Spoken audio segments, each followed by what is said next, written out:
Bismillahirrahmanirrahim. Assalamualaikum warahmatullahi wabarakatuh. Selamat berjumpa kembali dengan Bapak dalam pembelajaran bahasa Indonesia. Kali ini kita akan membahas tentang mengidentifikasi isi dan ciri teks eksplanasi. Sebelum kita mulai belajar, terlebih dahulu marilah kita membaca doa. Bismillahirrahmanirrahim. Rabbi zidni ilman warzuqni fahman.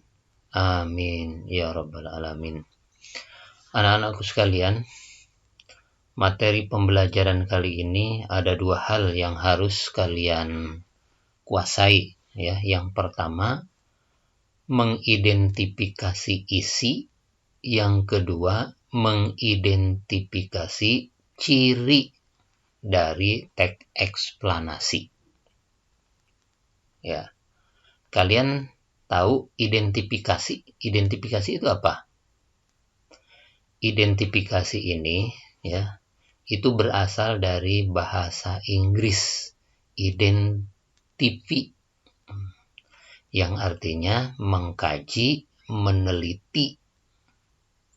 Nah, kalau identifikasi, ya, identifikasi berarti bahasa Indonesia bukan? Bahasa Indonesia. Identifikasi adalah bahasa Indonesia yang berasal dari serapan dari bahasa asing, yaitu dari bahasa Inggris. Yang asalnya bahasa Inggris kemudian diindonesiakan, namanya itu bahasa serapan. Jadi mengidentifikasi isi artinya meneliti, mengkaji, menelaah, memahami, mencatat isi teks eksplanasi. Yang kedua, mengidentifikasi ciri teks eksplanasi berarti mengkaji, meneliti, menelaah tentang ciri-ciri teks eksplanasi.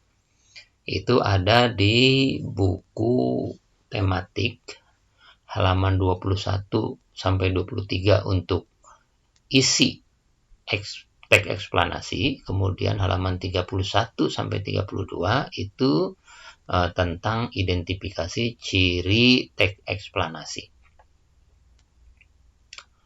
Masih ingat dengan pembelajaran sebelumnya? Apa itu teks eksplanasi?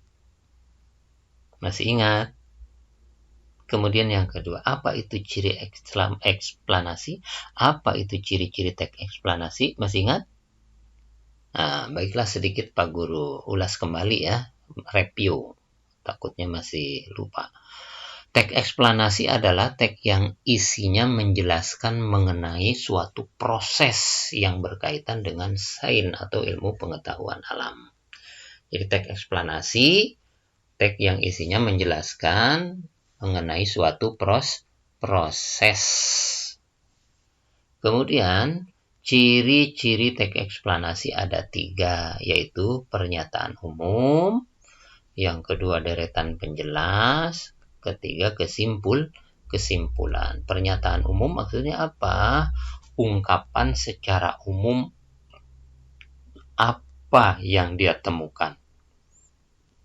Ungkapan secara umum apa topik yang akan disampaikan berkaitan dengan proses yang dia temukan.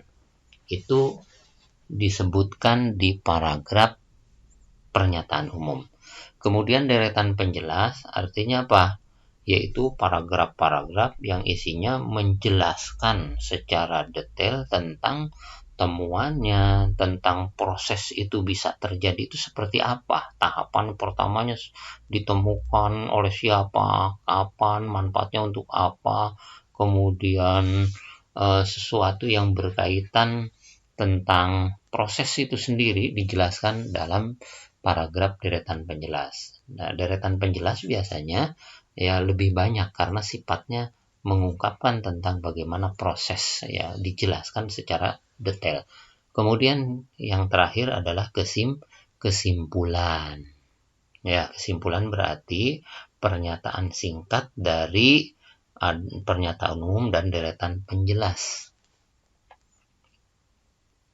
Baiklah, kita memulai dengan yang pertama, Kan tadi ada dua ya, ada dua permasalahan yang harus dipahami. Yang pertama, identifikasi isi teks eksplanasi berikut. Artinya apa? Silahkan kalian teliti, telaah, kalian cari, kalian pahami dengan betul-betul isi teks eksplanasi berikut. Nah, di sini ada teks eksplanasi yang berjudul baterai si kecil penghasil aliran listrik. Ya, kita identifikasi isinya. Bagaimana caranya? Ya baca, ya pahami, dibaca dengan penuh konsentrasi. Baik, akan Bapak bacakan, dengarkan ya. Atau kalian buka, bisa bukunya halaman 21 ya, halaman 22 teksnya ada di situ. Baterai si kecil penghasil aliran listrik. Baterai atau yang dikenal juga sebagai batu baterai merupakan alat yang mengumpulkan dan membangkitkan aliran listrik. Baterai biasanya digunakan pada beberapa alat elektronik seperti alat pengendali televisi atau AC, mainan remote control, bahkan ponsel. Pada alat-alat tersebut, baterai berfungsi sebagai sumber energi utama. Tanpa adanya baterai, alat-alat tersebut tidak dapat dimanfaatkan. Akan tetapi, tahukah kamu bagaimana proses baterai ditemukan hingga dapat digunakan? Nah, ini paragraf ini namanya pernyataan umum. Kenapa dikatakan pernyataan umum? Karena pada paragraf ini mengungkapkan secara umum apa yang dia temukan. Apa yang dia temukan. Di situ dijelaskan bahwa baterai itu yang kita kenal adalah batu baterai bermanfaat untuk mengantarkan aliran listrik sehingga ya beberapa alat elektronik itu bisa berfungsi. Ya, seperti HP kita ini, HP kalau tidak ada AC-nya, tidak ada baterainya, berarti tidak akan berfungsi. Nah, itu diungkapkan secara umum bahwa dia menemukan sesuatu, apa itu? Yaitu baterai, batu baterai, diungkapkan secara umum. Nah, dulu batu baterai itu untuk apa?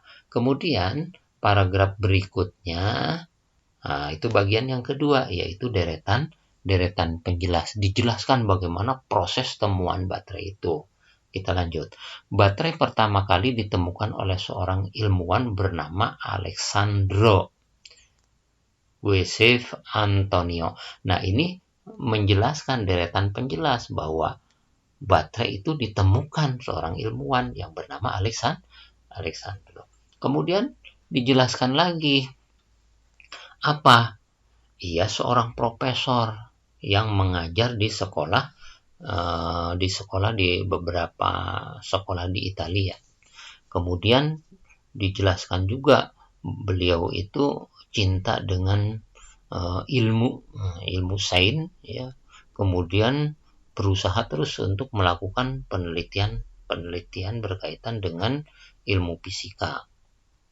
Paragraf berikutnya, pada tahun 1800 Alessandro Volta melakukan percobaan untuk mengembangkan baterai. Jadi dijelaskan lagi bagaimana dia melakukan percobaan, mengulang lagi. Melalui percobaannya, Alessandro Volta berhasil membuktikan bahwa teori Galvani mengenai efek kejutan kaki kodok adalah salah. Nah, itu dijelaskan bagaimana dia bisa menemukan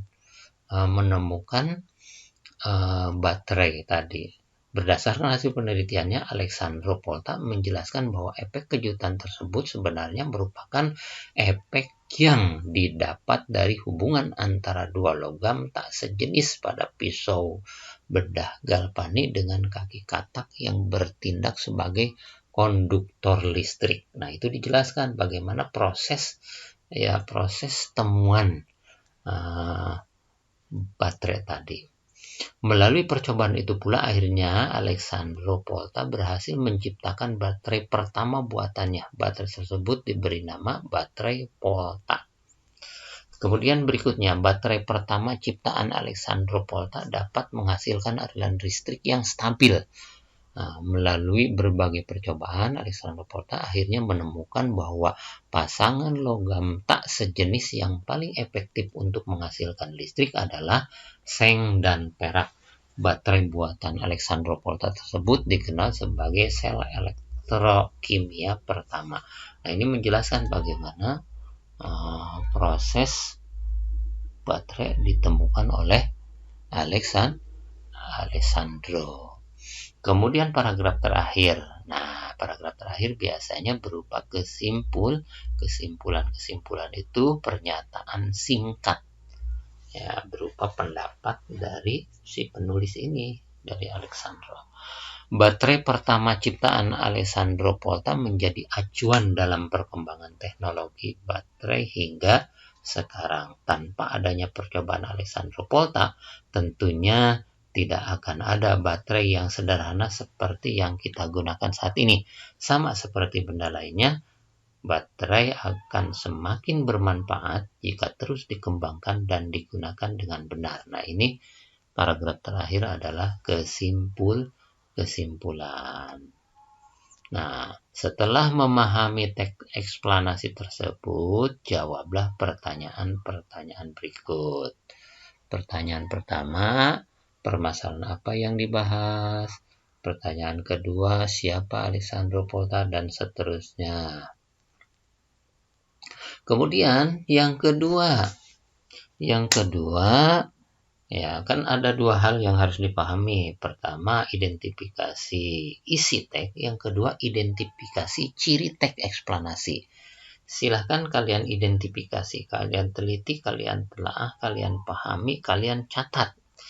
Apa ciri dari teks eksplanasi berikut? Ingat, ciri teks eksplanasi itu ada 3.